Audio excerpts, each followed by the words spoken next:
নমস্কার, easy and tasty kitchen সেন্টারে আপনাদের সকলকে স্বাগত। কেমন আছেন সবাই? আশা করি সবাই ভালো আছেন। আমরাও ভালো আছি। তো আজকে আমি খুব ছোট্ট একটি রেসিপি আপনাদের সাথে শেয়ার করব। আজকে আমি বানাবো লাউ চিংড়ি। তো আপনারা সাথে থাকুন, দেখতে থাকুন আমি কিভাবে বানাচ্ছি। একদম ছোট্ট চিংড়ি মাছটা নিয়েছি। তো চলুন সাথে থাকুন। এই দেখুন, কড়াইয়ে সরষের তেল দিয়ে দিলাম পরিমাণ বুঝে। এবার আমি চিংড়ি মাছটাকে ভেজে তুলে নেব। একদম ছোট চিংড়ি নিয়েছি, 300 গ্রাম মতো চিংড়ি আছে।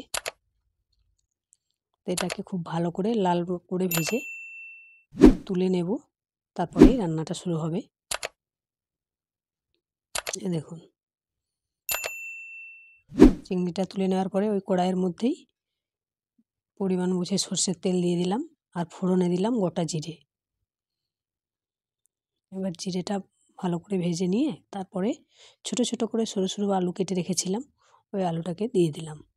আলুটা খুব ভালোভাবে কষিয়ে নিতে হবে, তা না হলে কিন্তু এই সবজিটার টেস্ট আসবে না। তো আলুটাকে টাইম নিয়ে একটু সিম আঁচ করে ভালো করে কষিয়ে নিচ্ছি। এবার আমি নুনটা দিয়ে দিলাম স্বাদ অনুযায়ী। এবার আমি এটাকে কষাতে থাকবো আর একে একে বাকি সব মশলাগুলো দেব। এবার আমি কেটে রাখা কাঁচা লঙ্কাটাকে দিয়ে দেব। বেশ কয়েকটা লঙ্কা দিয়েছি, কারণ কি বলুন তো, লাউটা পরিমাণ একটু বেশি আছে। তো ঝালটা যে যার ইচ্ছে অনুযায়ী দেবেন।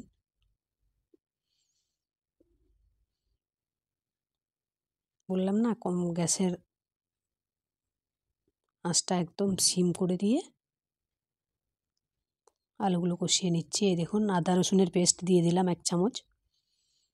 এবার ওই সিম আঁচে রেখে রেখেই অল্প অল্প করে এটাকে নাড়তে থাকবো।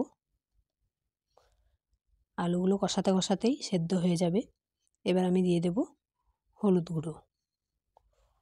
মশলা কিন্তু কিছু ইউজ করব না, দেখুন, শুধু ওই হলুদ, লঙ্কা, নুন এগুলোই আর কি। আদা রসুনের পেস্ট দিয়েছি, পেঁয়াজও দিইনি, আর জিরে টিরে এসবও দেবো না। এই দেখুন, ভেজে রাখা চিংড়ি মাছটাও দিয়ে দিলাম। ফোড়নে গোটা জিরে দিয়েছি, কিন্তু জিরে গুঁড়ো বা ধনে গুঁড়ো এসব কিন্তু দেবো না। চিংড়ি মাছটা এই সময় দিয়ে দিলাম, কারণ কি গন্ধটা বেশ ভালো সবজির সাথে মিশে যাবে। কালারের জন্য একটু রেড চিলি পাউডার দিয়ে দিলাম। এই হলো মশলা, আর কোনো কিছু মশলা দেব না। এবার এটাকে খুব ভালোভাবে কষিয়ে নিয়ে লাউটাকে দিয়ে দেব। আলুটা কষতেই যা টাইম লাগে। এবার লাউটা অল্প অল্প করে দিচ্ছি আমি, একসাথে দিয়ে দিলে কড়াইটা ভরে যাবে, ওই জন্য কম কম করে দিয়ে এটাকে নাড়তে থাকবো। এই দেখুন, বাকিটাও দিয়ে দিয়েছি। এবার আমি এটাকে ঢেকে দেব।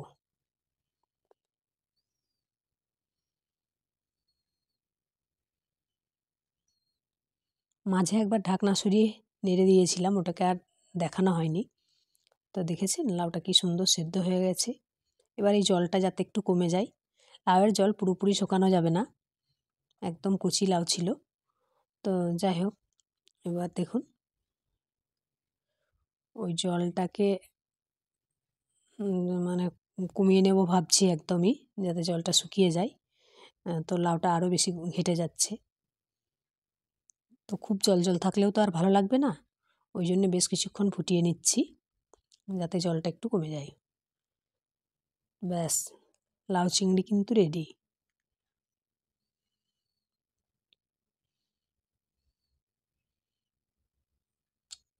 আজকে ধনেপাতাটা ছিল না, তাই উপর থেকে আর ধনেপাতা দেওয়া হলো না। যাই হোক, ধনেপাতা ছিটিয়ে দিলে আরও বেশ সুন্দর লাগে খেতে। এই দেখুন, চিংড়িটা একটু বেশি করেই নেওয়া হয়েছিল। তো দেখলেন তো কত তাড়াতাড়ি রেডি হয়ে গেল লাউ চিংড়ি। তো যে সমস্ত বন্ধুরা এই ভিডিওটি দেখছেন, যদি ভিডিও ভালো লাগে তাহলে চ্যানেলটিকে সাবস্ক্রাইব করে সাথে থাকবেন। পাশে থাকা বেল আইকনটিও প্রেস করে দেবেন, যাতে যখনই আমি নতুন কোনো ভিডিও আপলোড করব নোটিফিকেশান আপনার কাছে পৌঁছে যাবে। আর যে সমস্ত বন্ধুরা সাথে আছেন তাদের তো অসংখ্য ধন্যবাদ। আর ফেসবুক থেকে যে সমস্ত বন্ধুরা দেখছেন, যদি ভিডিও ভালো লাগে পেজটিকে ফলো করে সাথে থাকবেন।